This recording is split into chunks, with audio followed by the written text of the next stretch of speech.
প্রথমেই আমি পরম প্রেমময় মালিক, এই বিশ্ব ব্রহ্মাণ্ডের ধারক এবং বাহক পরম পিতার রাতুল চরণে প্রণাম জানাই তার লীলা সঙ্গিনী শ্রী শ্রী পরমার শ্রীচরণে প্রণাম জানাই সৎসঙ্গের প্রধান পড়ুধা পুরুষ প্রধান আচার্যদের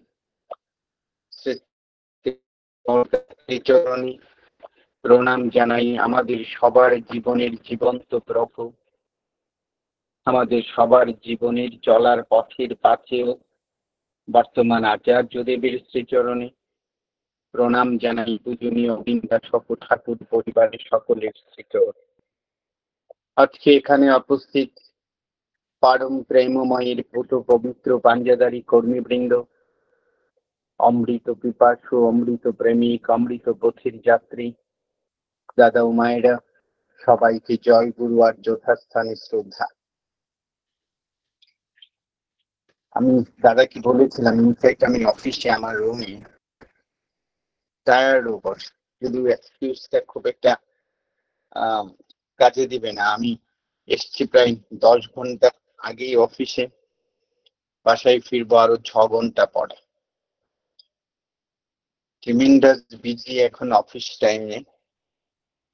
তাই ভাবছিলাম, কিছুক্ষণ আগে উল্লাস কীর্তনের সময় ফ্লোর ভিজিটে ছিলাম, আমি ভাবছিলাম যে ঠাকুরের কথা বলার জন্য তো একটা মানসিক প্রস্তুতি লাগে। যেহেতু আমার সাধন, ভক্তি, প্রেম সেই জগতে আমার শূন্যতা আছে, আর সবচেয়ে বড় কথা আছে আমার জ্ঞানও এত বেশি নাই যে তাৎক্ষণিকভাবে আমি কি বলে দিই। তাই ভাবছি যে এটা গুরুত্বপূর্ণ লিঙ্কে কথা বলবো, কি বলা যায়। আপনাদেরকে একটু অন্যরকম কথা বলি। ঠাকুরের কথা তো বটেই, এই যে আমরা সৎসঙ্গ করছি, যেমন কালকে আমি অফিসে আসার আগে আমি টরন্টোতে একটি সৎসঙ্গে অ্যাটেন্ড করেছিলাম। ওখানে কথা বলে রাস্তায় আমার ড্রেস চেঞ্জ করে তারপরে আমি অফিসে ঢুকেছি, আর সেখান থেকেই অফিস।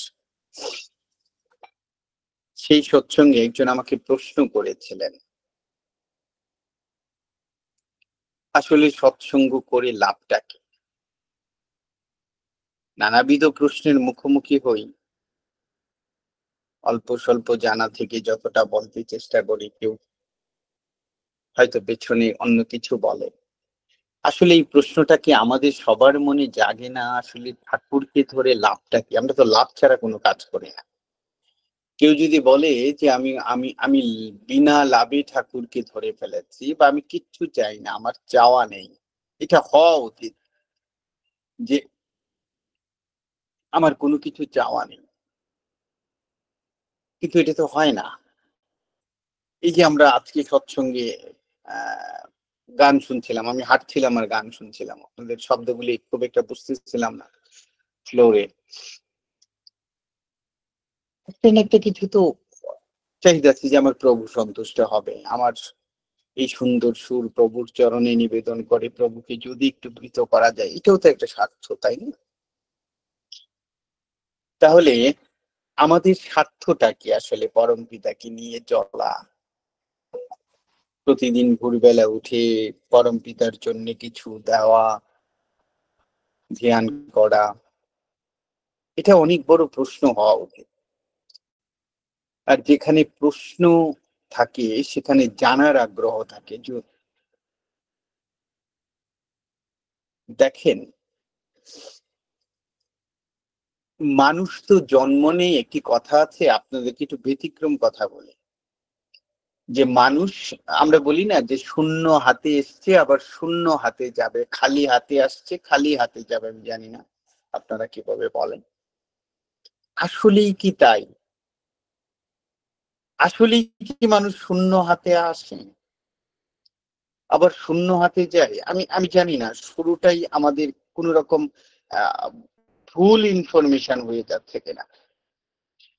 পৃথিবীতে এমন একজন প্রাণীর জন্ম হয় না, মানুষের জন্ম হয় নাই যে একদম শূন্য হাতে পৃথিবীতে এসছে, না, এটা হয় নাই।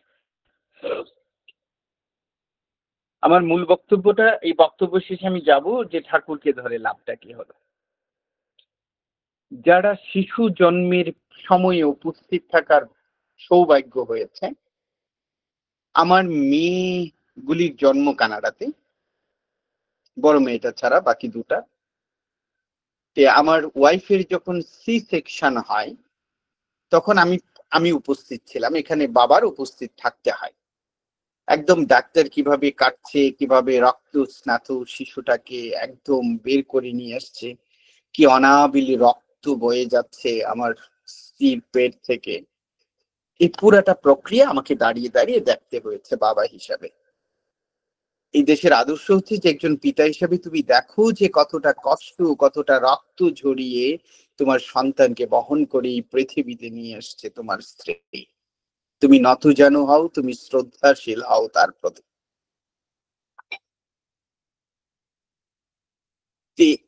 যারা দেখেছেন তারা দেখবেন যে প্রতিটা শিশু ওরকম দুটা হাত নিয়ে জন্ম নেয় মুষ্টিবদ্ধ। ব্যতিক্রম 1% থাকতে পারে, আমি জানি না, ব্যতিক্রম যেহেতু আমি দেখি নাই। তাহলে এই যে দুটা হাত মুষ্টিবদ্ধ করে নিয়ে আসলো কেন?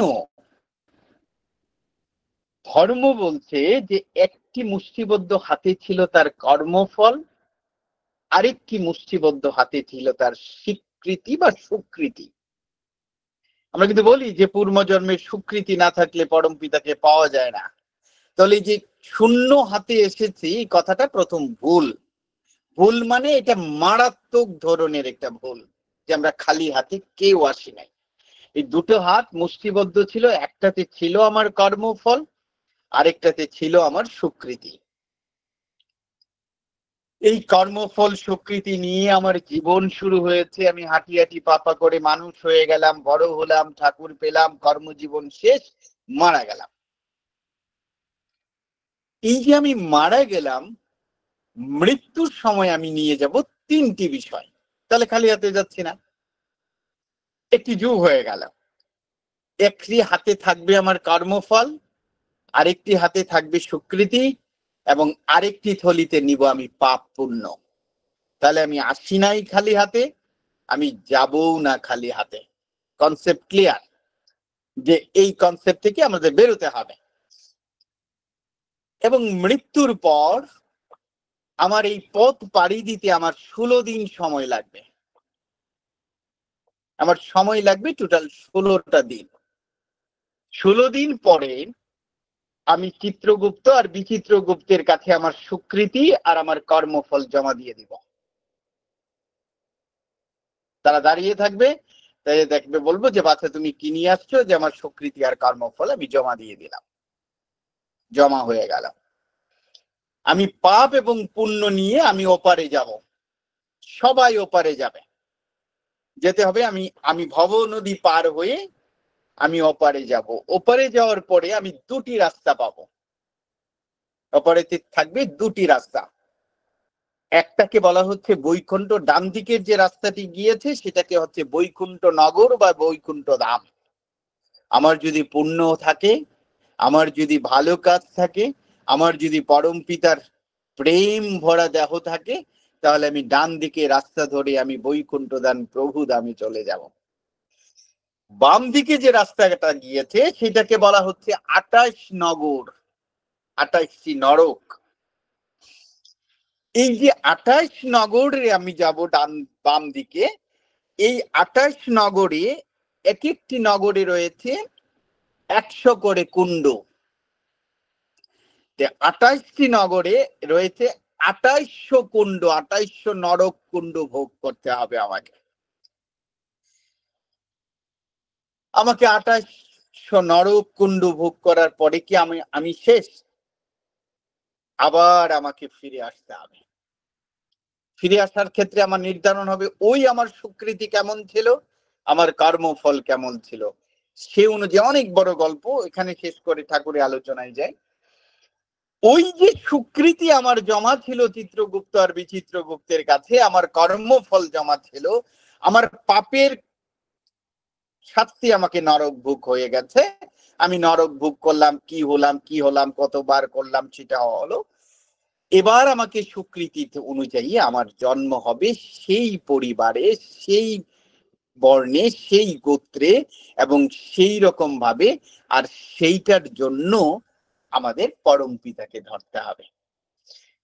যে আমি যদি বলে দিই, এই যে ঠাকুর বলেছে যে ঠাকুরকে এবারে প্রশ্ন করা হয়েছিল যে ঠাকুর তোমাকে ধরে কেউ কোনো কাজ করলো না, কি হবে তার সিগনিফিকেন্ট? ঠাকুর বলছে আরেকটি সুযোগ পাবে। যে ঠাকুরের জীবদ্দশায় তো ঠাকুরকে প্রশ্নবিদ্ধ করা হতো, একদম প্রচুর প্রশ্ন করা হতো। আর ঠাকুর শিশুর মতো উত্তর দিতেন। বললো ঠিক আছে ঠাকুর, তুমি আরেকটি সুযোগ দিলে। আবারও সে করলো না। ঠাকুর বলছে আরেকবার সুযোগ পাবে। উনি বললো যে আরেকবারও সে করলো না। ঠাকুর তখন বললো শালা আমি করিয়ে নিবই তোদের। তাহলে বিষয়টা কি দাঁড়ালো?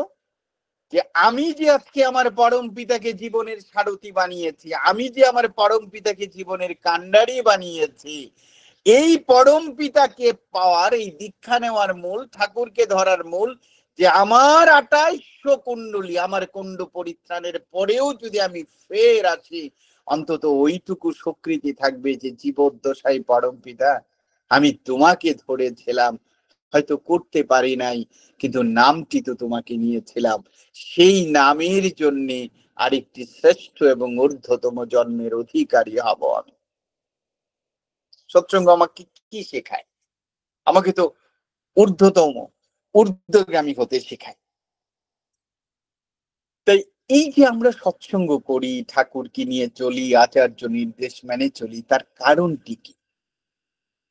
কারণটি হচ্ছে যে আমি বৈকুণ্ঠ লাভ করতে চাই। দিন শেষে আমি বৈকুণ্ঠ ধামে যেতে চাই, অথবা আমি পরম পিতা তোমার সাথে থেকে যেতে চাই। এখন এই থেকে যাওয়ার জন্যে কি করতে হবে? আসলে ঠাকুর আমার কাছে কি চায়? যেমন কালকে আমি একটি কথা পড়ছিলাম। যে গল্পটা বলেছি নরক বৈকুণ্ঠ, আপনারা সময় থাকলে পড়ে নিয়েন। একটি গ্রন্থ পড়েছিলাম কয়েকদিন আগে। গ্রন্থটা নাম ছিল এরকম যে হিন্দু ধর্ম গ্রন্থ মৃত্যুর পরের রহস্য, গ্রন্থটার নাম। অদ্ভুত ধরনের গল্প হতে পারে, বাট শিক্ষণীয় আছে। ঠাকুরকে প্রশ্ন করা হয়েছিল যে ঠাকুর তুমি আসলে কি চাও? আমি বহুবার বলেছি। ঠাকুর বলতেন আমি চাই তোমরা আমাকে বুঝো। কি অসাধারণ কথা না? কি অসাধারণ কথা না? কি মহব্বতের কথা না? কি আদরের কথা না? কি স্নেহের কথা না? আমরা আমার বাচ্চাটাকে কি বলি? আমার মেয়েটা ইউনিভার্সিটি শুরু করেছে সেপ্টেম্বরের ২ তারিখ থেকে। বাড়ির বাইরে রুম ভাড়া করে দিয়েছি। আমি শুধু প্রতিদিন ফোনে তাকে জিজ্ঞেস করে, মা তুমি যাই কিছু করো না কেন, বাবা যে কথাগুলি বলেছে ওইটা বুঝতে চেষ্টা করে মনে রেখো। আমার পিতা হিসাবে তিনি কি বলেছেন? যে হে পুত্র, আমি চাই তোমরা আমাকে বোঝো। সৎসঙ্গের মূল বক্তব্য আর কিচ্ছু না, যে আমার প্রভুকে বোঝা। প্রভুকে বোঝা মানে কিসে উনি আনন্দ পান, কি করলে উনার আনন্দে উৎফুল্ল হন, কি করলে আমার প্রভু খুশিতে ঘুমাতে যেতে পারেন, কি করলে আমি প্রভুর কিছু দুঃখ লাঘব করতে পারি, কি করলে আমার জ্বালাময় বুক থেকে আমি কিছুটা জ্বালা নিয়ে বলতে পারি যে প্রভু কিছু কষ্ট, কিছু দুঃখ তুমি আমায় দাও, আমি বহন করতে চাই। এখন কিভাবে বুঝতে হবে?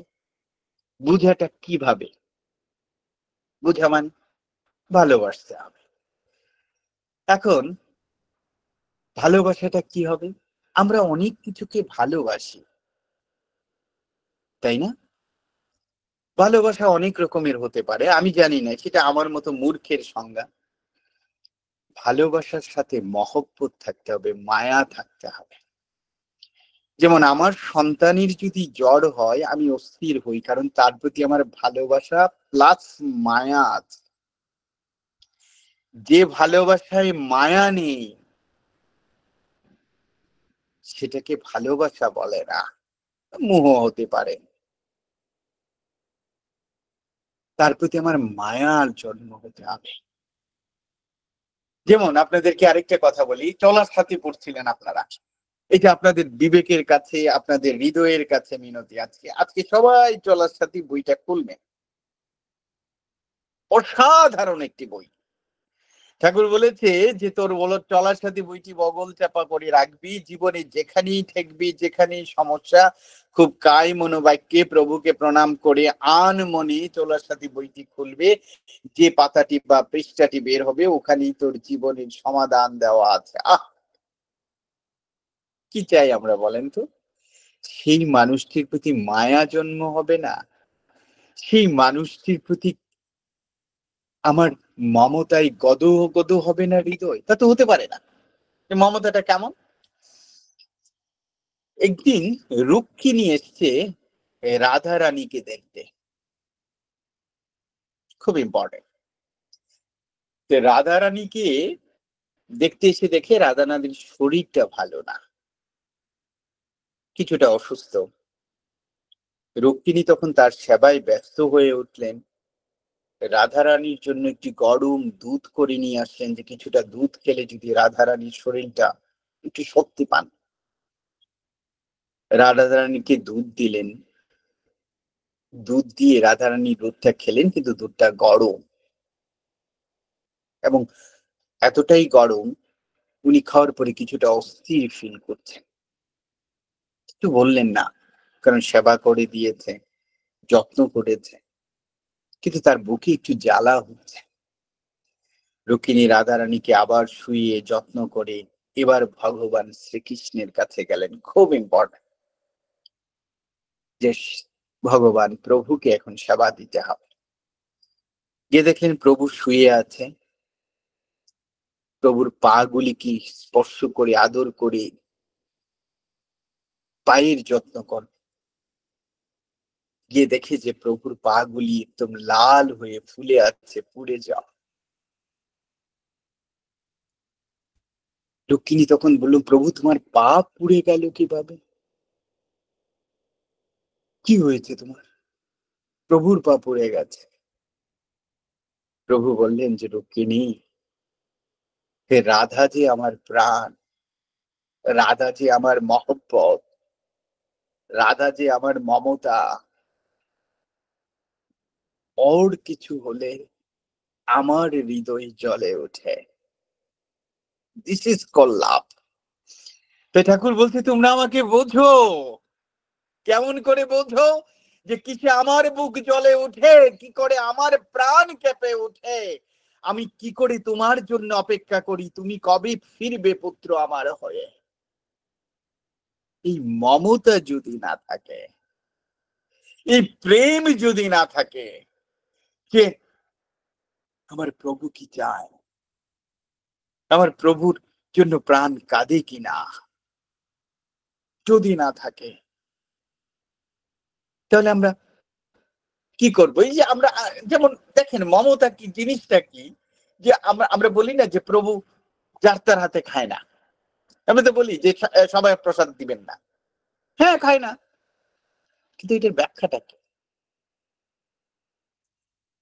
ছোট্ট ছোট্ট কথা দিয়ে আমি ধর্ম বুঝতে চেষ্টা করি। আমি তো এত মানে জ্ঞানী মানুষ না। জ্ঞানের সাগরে আমি কখনোই পদচারণা করিনি। আমি যখনই শব্দগুলি নিয়ে অ্যানালাইসিস করি, কেন প্রভু যার তার তারে খাবো না, আমি পড়তে পড়তে পড়তে পড়তে হঠাৎ উপনিষদে পড়লাম যে এইটার ব্যাখ্যা উপনিষদ দিয়েছে, তিনি যার তার হাতে খান না, যিনি তার তার হাতে খান। কি অসাধারণ ব্যাখ্যা না? যে আমি যে প্রভুকে নিবেদন করি, আমি আগে তার হতে পেরেছে কিনা সেটা তো জানতে হবে। যিনি তার, তিনি তার হাতে গ্রহণ করেন, তাহলে তার হতে হলে তার প্রেমে পড়তে হবে, তার প্রেমে পড়লে তার প্রতি মমতায় গদগদ হতে হবে। আর তার প্রেমে যদি পড়ি, তার ভালো লাগা জিনিসগুলি আমাকে করতে হবে, তবেই তো আমি প্রেমিক, তবেই তো আমি দাবি করব যে আমি তোমার। না হয় ওই যে ঠাকুর বলছে দীক্ষা নিয়েছে, স্কুলে গিয়েছি, ছাত্র হয়েছে, দীক্ষা নিয়েছি, দাবি করছি আমি পরম পিতার দীক্ষিত, কিন্তু তার প্রেমে পড়তে পারি নাই। যদি প্রেমে যদি না পড়তে পারি, তাহলে কি? প্রেম কাকে বলে দেখেন।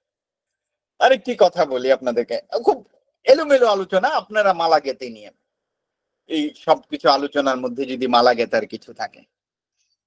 আমি নামটা ভুলে গেছি। একজন লোক ভগবানকে খুব ভালোবাসে, ভগবান শ্রীকৃষ্ণকে খুব ভালোবাসে।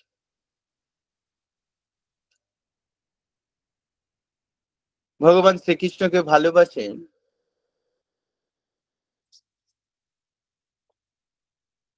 সে এই লোকটা একদিন এত বড় একটা ছুরি বানাচ্ছে, ধার দিচ্ছে।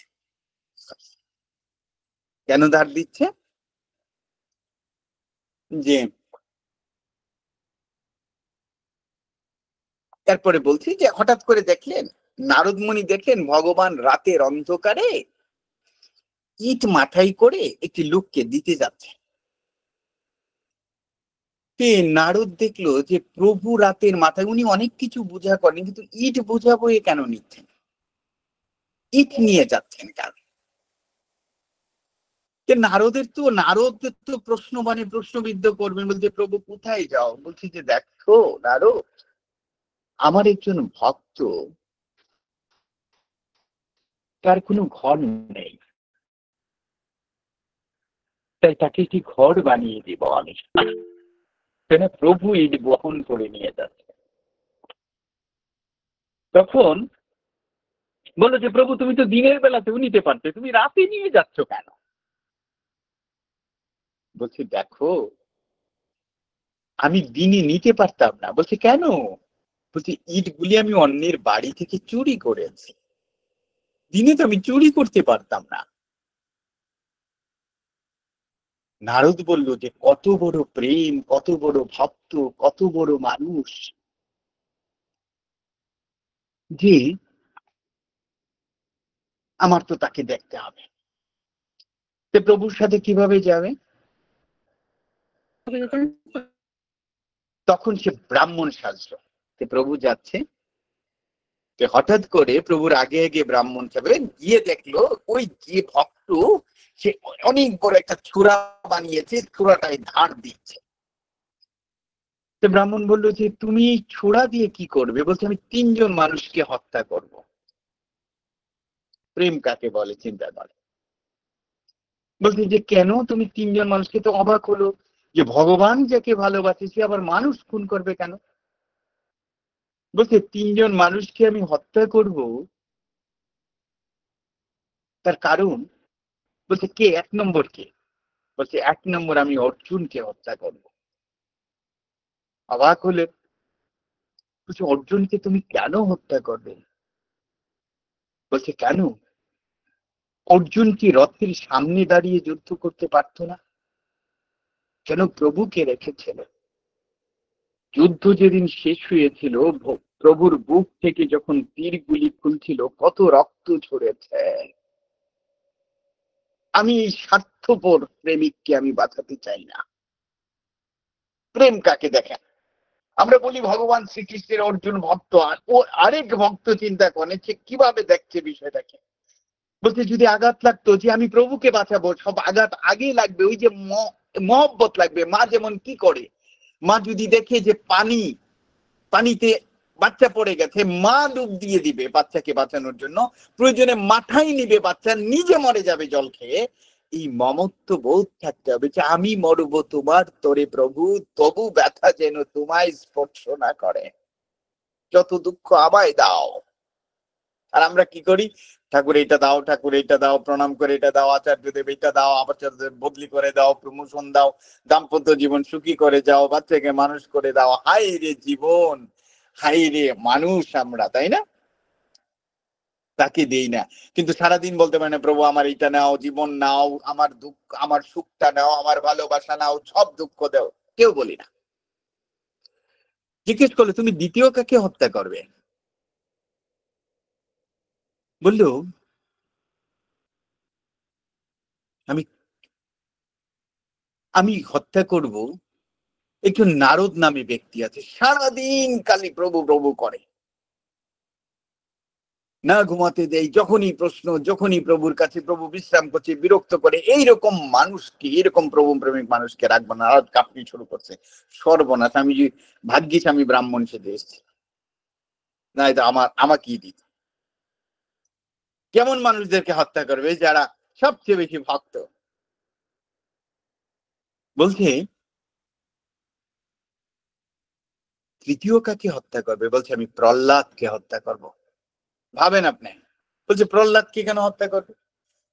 বলছে তার বাবা যখন তেলে, ফুটন্ত তেলে প্রহ্লাদকে ছেড়ে দিচ্ছিল, প্রহ্লাদ বলছিল প্রভু, প্রহ্লাদ বেঁচে গেল, অঙ্গ পুড়ে গেল আমার প্রভু।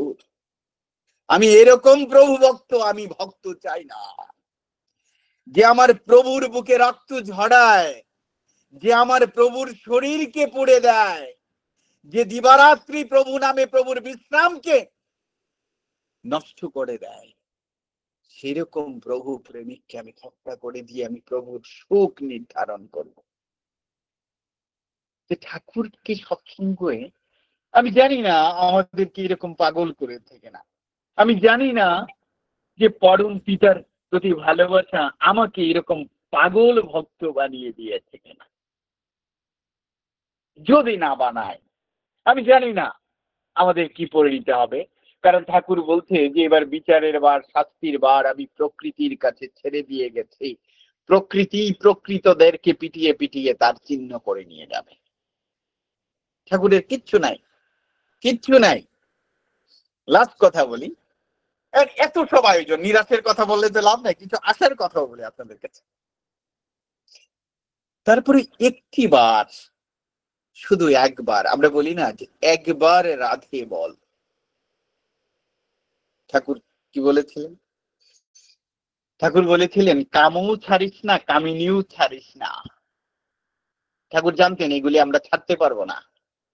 কামিনী কাঞ্চনের মোহে আবদ্ধ আমার জীবন, কিন্তু একবার সন্ধ্যায় রাধে বল, না হয় সারাদিন আমি অভুক্ত থেকে যাই, রাধে শুনি না বলে।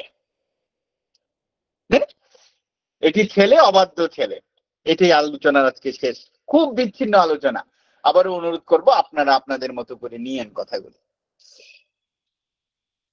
একটি ছেলে কোনোভাবেই ঠাকুরের নাম নেয় না, প্রভুর নাম নেয় না।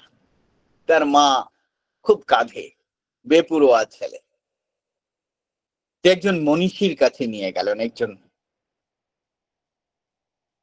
মনীষীর কাছে নিয়ে গেল। ছেলে যাবে না। মা বলছে তুই একবার চল, আমি তো তোর মা, একটি বার চল। বলছে ঠিক যেতে পারি, কিন্তু আমি কিছু করতে পারবো না। নিয়ে গেল। নিয়ে যাওয়ার পরে মনীষী বলছে যে বাবা তোমার তো একটি রাত আমার সাথে থেকে যেতে হবে। সে থাকবেই না। বলছে থেকে যাও না। বলছে না। তার মা বলছে বাবারে আমি আর কোনোদিন বলবো না আমার সাথে আসছি, একটা রাত থেকে জানা, একটা রাতেই তো, তোর জীবনে কত রাত থেকে যাবে, আমি আর বলবো না। বলছে ঠিক আছে মা আমি থাকবো, কিন্তু উনি যেন আমার সাথে কথা না বলে। আচ্ছা ছেলেটা থেকে গেল। ছেলেটা রাতে ঘুমিয়েছে, আর উনি বিষ্ণু নাম নিচ্ছে। একটু পরেই ছেলেটাকে বলছি ও খোকা তুমি ঘুমিয়ে গেছো? বলছে হ্যাঁ আমি ঘুমাচ্ছি, আপনি কেন ডিস্টার্ব করছেন? বলছে দেখো আমি নাম নিচ্ছি, তুমি যেহেতু আছো একবার নাম নেও। বলছে না আমি নাম টাম নিব না, আমি এইসব বিশ্বাস করি না। আবার ঘুমাচ্ছে, আবার জাগে। বলছে ওরে খোকা আর তো জীবনই তোমার সাথে আমার দেখা হবে না, একটিবার নাম নাও না খোকা। বলছে না আমি পারবো না। আবার ঘুমিয়ে গেছে, আবার জাগায়। বলছে খোকা একবার নাম নাও। বলছে এবার রেগে বলছে আমি যদি একবার মুখে উচ্চারণ করি তাহলে তুমি তো আর আমাকে ডিস্টার্ব করবে না? বলছে না কখনোই না, তুমি একটিবার নেও না আমার সাথে। ওই ছেলেটি একবার প্রভুর নাম উচ্চারণ করলেন। এটা কিন্তু আপনাদের সবার জন্য আসার কথা আমাদের। করে ছেলেটা বাড়ি ফিরল, ছেলেটা মারা গেল। এই যে মৃত্যুর পর যেটা দিয়ে শুরু করেছিলাম আলোচনা, সেই জায়গায় দীক্ষা নিলে কি হবে, প্রভুর নাম নিলে কি হবে। মৃত্যুর দেবতার কাছে গিয়ে গেল, মৃত্যুর দেবতা চিত্রগুপ্ত বিচিত্রগুপ্তের কাছে বলছে যে দেখো এবার তো বিচার করতে হবে, আর কি আছে। খাতা খুলে দেখে কিচ্ছু নাই, বেবিচার, মদ, গাঁজা, বেবিচারী চলাফেরা। কিন্তু আপনারা একটা কথা জানেন, মৃত্যুর দেবতা এবং পরম পিতা কখনোই চায় না আমি বিচারের মুখোমুখি হই। অনেক, মানে আমি 5 ঘন্টা কথা বলতে পারবো যে পরম পিতা কতটা ভালোবাসে আমাদেরকে। বলছে না আবার একটু দেখো, বলছে না প্রভু কিচ্ছু নাই। বলছে দেখো না কিচ্ছু একটা, সারাটা জীবন বেঁচে থাকা সে কিচ্ছু করে নাই। বলছে না কিচ্ছু নাই। খুঁজতে খুঁজতে হঠাৎ করে বলছে প্রভু, একবার সে শুধু প্রভুর নাম নিয়েছে, কৃষ্ণ নাম নিয়েছে, বিষ্ণু নাম নিয়েছে। মৃত্যুর দেবতা ভাবলো যে একবারের কি ফল হয় সেটা তো আমি জানি না, কিন্তু সে যেহেতু একবার নিয়েছে তাকে একবারে ফল তো দিতে হবে আমাকে। বলছে কে জানে। বলছে সারাদিন যে প্রভুর নাম নেয় সে নারদকে ডেকে নিয়ে আসো, নারদ হয়তো জানবে। নারদকে ডেকে নিয়ে আসছো। মহর্ষি নারদ বলল তুমি আমাকে একবার নামের ফল জিজ্ঞেস করছো, যে আমি শয়নে স্বপনে ঘুমাতে খেতে চলায় প্রভুর নাম নিয়ে, আর আমি আছি একবার নামের হিসাব নিয়ে, এ আমি জানি না। বলছে তাহলে কে জানে। বলছে ঠিক আছে, পিতার কাছে চলো, ব্রহ্মার কাছে চলো। গেল ওই মৃত ছেলেটাকে নিয়ে ব্রহ্মার কাছে। বললো কি তোমরা সবাই। বলছে ব্রহ্মা, পিতৃদেব তুমি বলো একবার প্রভুর নামে কি ফল পাওয়া যায়। ব্রহ্মা বলল দেখো আমার তো 4টি মুখ, আমি একবার উচ্চারণ করলে 4বার হয়, আমি একবারের কথা কিভাবে জানবো। বিপদ। বলছে কে জানো। ব্রহ্মা বলল তোমরা ভোলানাথের কাছে যাও, মহাদেব কিছু বলে দিতে পারে। বলছে মহাদেবের কাছে সবাই গেল, ব্রহ্মা সহ গেল। বললো যে আমার তো 5 মাথা, দাদা শেষ করে দিচ্ছি 2 মিনিট। আমি কিভাবে জানবো, আমি একবার উচ্চারণ করলে 5বার উচ্চারণ হয়। এবার মৃত ব্যক্তি রেগে গেছে, রেগে গিয়ে বলছে যে আমি আর যেতে পারবো না, তোমরা আমার ফল দাও, না হলে আমাকে আমাকে জীবিত অবস্থায় আমার দেহে আমাকে ফিরিয়ে দাও। তখন তারা সিদ্ধান্ত নিল সবচেয়ে ভালো যার নাম তার কাছে যাই, মালিকের কাছে, এবার ঠাকুরের কাছে যাওয়া। মৃত ব্যক্তি বলছে আমি যেতে পারবো না, আমি হাঁটতে পারবো না। বলছে কেন। বলছে আমি খুব ক্লান্ত, তোমরা আমাকে কাঁধে নিয়ে যাও। চিন্তা করেন মহাদেব, নারদমণি, মৃত্যুর দেবতা আর ব্রহ্মা 4 জন কাঁধে নিয়ে গেলেন বিষ্ণুর কাছে। সবাইকে দেখে বিষ্ণু তো অবাক। প্রভু বলো যে প্রভু তোমার নাম নিয়েছিল একবার, তার ফল কি তুমি দাও। অনেক লম্বা। প্রভু তখন শয়ন থেকে উঠে বলছে যে ব্রহ্মা তুমিও ভুল করেছো, মহাদেব তুমিও ভুল করেছি, যে নামে নারদ, ব্রহ্মা, মহেশ্বর এবং মৃত্যুর দেবতার কাঁধে চড়ে আমার ধামে আসতে পারে, সেই নামের আর কি ফল চাও তোমরা, ওকে তুমি আমার ধামেই রেখে দাও। এই ঠাকুরের নাম একটিবার নেই, প্রেম বরে নেই, প্রাণ খুলে নেই, যাত্রা হয়তো প্রভুদের কাঁধে চড়েও হয়ে যেতে পারে। জয় গুরু সবাই। দাদা আপনি আরো 10 মিনিট বলুন দাদা।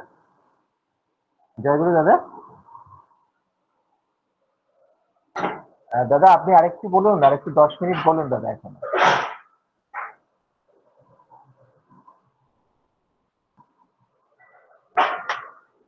শুনতে পাচ্ছেন দাদা?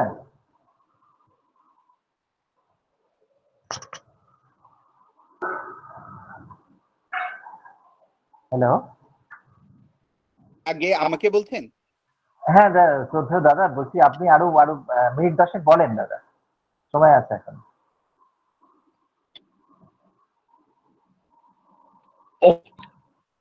আমি ভাবছিলাম সময় শেষ হয়ে গেছে।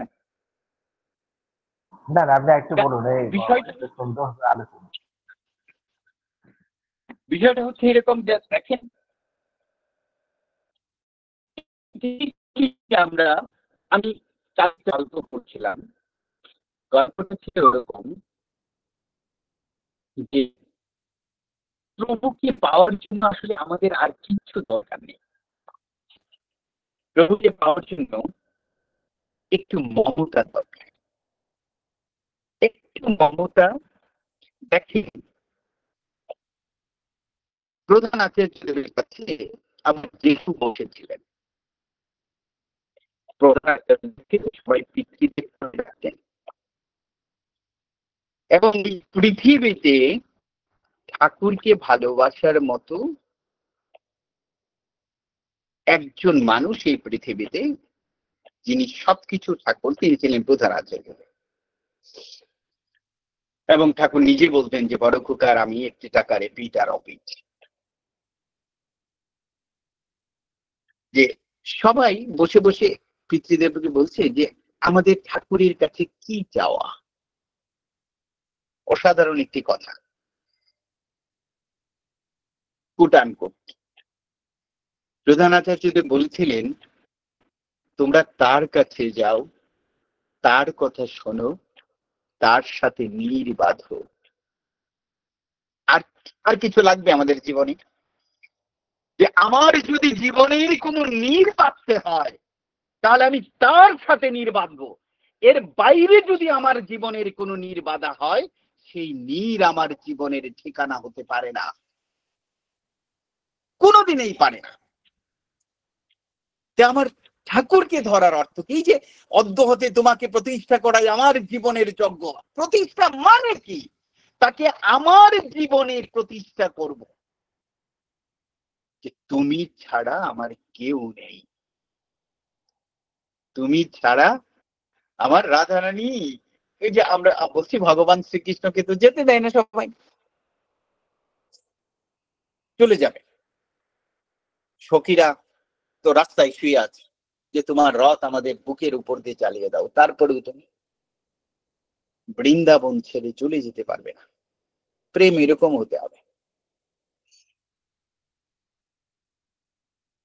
তখন যখন রথ চলছে না কিন্তু প্রভুর তো যেতে হবে, তখন বলছে তোমরা রাধের কাছে যাও।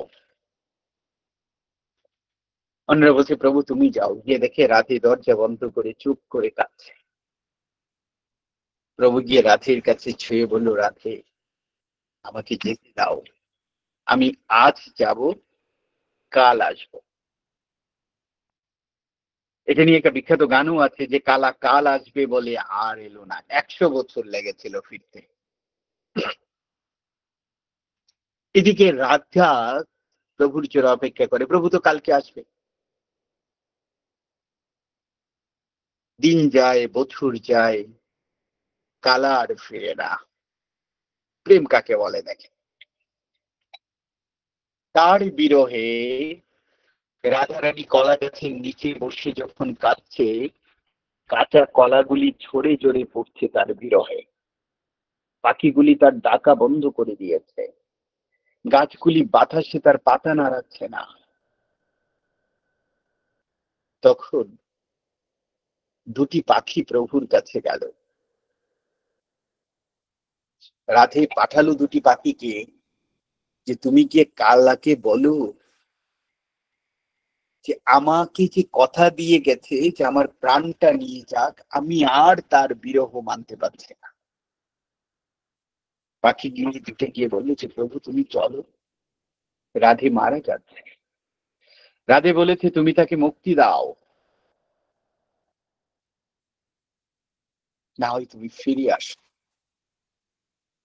প্রভু আসলেন, এসে দেখে ক্লান্ত, বিষণ্ণ, রুগ্ন, এবং তার মাথাটা তার হাঁটুতে নিয়ে যখন বলল যে আমি বলেছি তো তুমি কাছে আসবো আমি। রাধে তখন তাকিয়ে বলছে তুমি এলে, তুমি এলে। আমার জীবন এরকম অপেক্ষা করি না আমরা।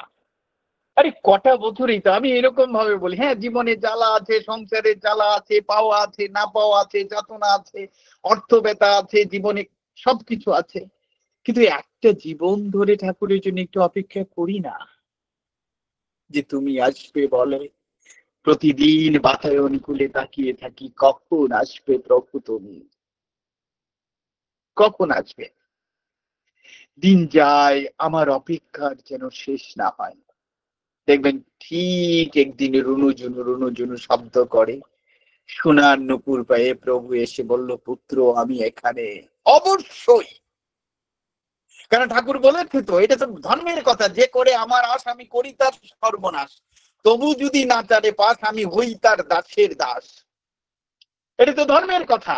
আমি যদি তার কাছে তার জন্য অপেক্ষা করি, আমার সর্বোচ্চ কষ্ট হতে পারে, এর চেয়ে বেশি তো না। এর চেয়ে বেশি তো আর কষ্ট হবে আমার শরীরে, কষ্ট হবে এই আমার 60 বছর 70 বছর বেঁচে থাকা জীবনটার। কিন্তু আমি সচ্চিদানন্দময়, আমার তো কোনো কষ্ট নাই, আমার তো কোনো মৃত্যু নাই, আমার কোনো জরা নাই, আমি তো অমর, আমি তো তার সন্তান। তাই আমার আমিটাকে অপেক্ষার সিংহাসনে বসিয়ে কেন বলি না যে হৃদয়ে পেতেছি তোমার আসন তোমারই লাগিয়া, আমার প্রাণের দেবতা তুমি বসিবে আসিয়া।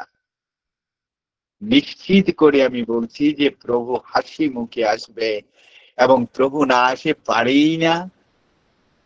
একটু ভালোবাসা আর একটু দরদ থাকতে হবে, একটু মায়া জমতে হবে। আর মায়ার বাঁধনে যদি বাঁধতে পারি প্রভুকে জীবনে, সারা জীবন ধরে থেকে যেতে পারবো তার চরণের সেবক হিসাবে। আর এটাই সৎসঙ্গ, এটাই সৎসঙ্গের মূল কথা, যে আমার জীবনে। এবং শেষ কথাটা বলি, যেটা বলছিলাম, এই চলার সাথী গ্রন্থটা আজকে খুলবেন সবাই। প্রথম পৃষ্ঠাটার, দ্বিতীয় পৃষ্ঠাটার, আবার পৃষ্ঠাটার পরে দেখবেন ঠাকুরের হাতের লেখা একটি পানিয়া। পানিটা সবাই জানেন যে আমার কথাগুলি যদি তোমাদের কথা বা শোনার খোরাক হলো, কাজে না, মূল বক্তব্য জানেন। তোমরা যদি কাজে বাস্তবায়ন না করো, তাহলে পাওয়া যে তোমাদের তমসাচ্ছন্ন থেকে যাবে, এটা নিশ্চয়। এর শেষে কি লিখছেন জানেন? ইতি তোমার আমি। এত দরদ আমার বাবা কোনদিন লিখেছে আমার কাছে, যে ইতি বাবা, তোমার বাবা আমি। আমি কি লিখেছি? যে বাবা ইতি তোমার সন্তান আমি, ইতি বিজন। কিন্তু ঠাকুর কি লিখছে? ইতি তোমার আমি। আরে এটা তো তার লিখার স্বীকৃতি, ব্ল্যাঙ্ক চেক। তিনি আমার। এটা আমি স্বার্থপরের মতো দাবি করি যে আমি I am the son of father the supreme, যে আমি এই ক্ষেত্রে বিশাল স্বার্থপর, যে প্রভু তুমি আমার, তুমি অন্য কারো কিছু আমি জানি না, কিন্তু তুমি একান্ত, তোমার দখলদারিত্ব আমার, তুমি আমার প্রভু। উনি বলেছেন। এত মহব্বত, এত যত্ন, এত আদর, এত উদারতা, এত প্রেম দিয়ে প্রভু লিখে গেছে, ইতি তোমার আমি। আর সেই আমিটাকে আমি মায়ায় বাঁধতে পারবো না, আমি মমতায় গদগদ করে তাকে বলতে পারবো না যে তোমাকে ছাড়া বেঁচে থাকা দায় প্রভু। আপনারা ভালো থাকবেন, ঠাকুরের কুলে থাকবেন, সবার জন্য প্রার্থনা। জয় গুরু সবাইকে।